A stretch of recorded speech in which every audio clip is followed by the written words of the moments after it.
and then we fell in love, okay? No, really. He wrote me beautiful letters. I know some people don't care about January 6th, but let me remind you about something real quick. He was also a terrible president before that! On The Daily Show, Leslie Jones begged Americans to make a wise decision, leaving Trump feeling frustrated. With less than 8 months until the big election day, Jones delved into the chaos on her show. She revealed recent surveys that would surprise anyone. A fresh Fox News poll suggested that former President Trump was ahead of President Biden by 5 points nationally in a direct comparison. And to add to the concern, a CBS News poll showed a similar gloomy view, with 46% of registered voters favouring the Trump-era presidency compared to President Biden's 33%. This is like a movie where you see the disaster coming from a mile away and nobody is stopping it. Every time I turn on the news, I'm shouting at the screen like it's a horror movie. Don't go in there, America!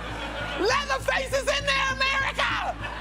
She basically said bringing back a guy who tried to overthrow the government is as crazy as asking Jeffrey Epstein to babysit or letting a creepy priest run your youth group. Seriously? Just don't let anyone watch your kids, she joked, cutting through the nonsense with her usual humour. And she didn't let us forget how much of a disaster Trump's presidency was. She laughed about his wild ideas, like nuking hurricanes and suggesting bleach injections for COVID-19. We looked to him for advice and he was like, just end it all, she said, highlighting how absurd it all was. Ever since Trump jumped into the presidential race in 2020. In 2020, we didn't even have toilet paper. We was wiping our ass with family photos. And listen, I know the pandemic wasn't Trump's fault, but Trump made it worse every chance he got. Don't you people remember the kind of advice he was giving us? Leslie Jones didn't just stop there. She jumped into America's habit of making iffy choices, like weird diets and getting surgery for quick fixes. Seriously, what's going on with you guys? She asked, shaking her head. Her worry about Donald Trump maybe coming back isn't silly, and she's right to warn people. Looking back at Trump's time as president, it's clear there was a lot of chaos and fighting, which understandably bugs her.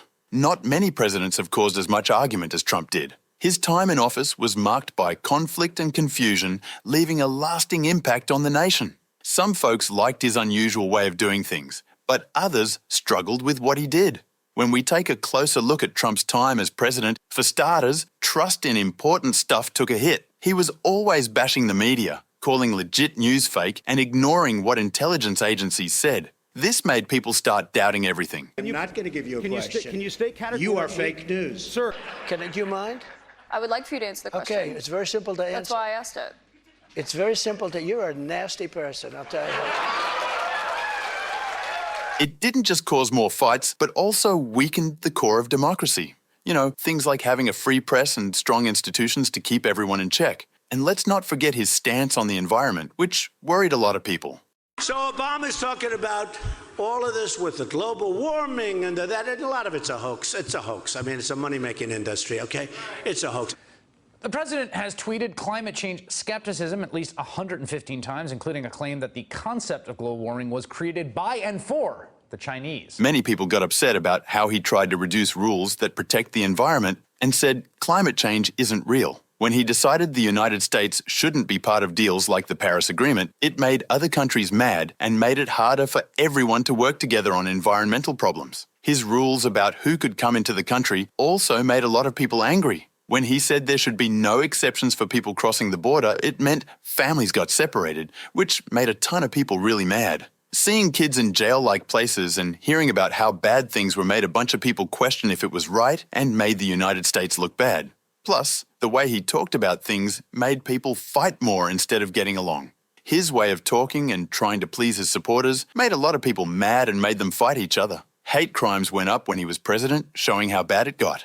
But that's not all. He also made some big mistakes with money. His plans mostly helped rich people, making the gap between rich and poor even bigger. He made some weird choices with trade and dealing with other countries, making it hard to know what would happen next with money stuff. When COVID-19 came, his team didn't handle it well. At first, they didn't take it seriously and said different things, so people didn't know what to believe. The virus became a big fight between different groups, making things worse. Is there a way we can do something like that by injection inside or almost a cleaning?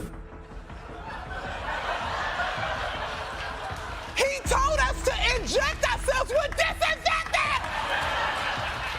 We turned to him for advice, and dude was like, kill yourself. If you thought things couldn't get crazier, the Capitol attack in January 2021 showed just how chaotic his time in office was. Because he said the election was rigged without any proof, a violent group of people attacked the Capitol, causing a lot of trouble and even deaths. We won Georgia, just so you understand. I lost. I'd be a very gracious loser. I'd go to Florida, but you can't ever accept when they steal and rig. Can't accept.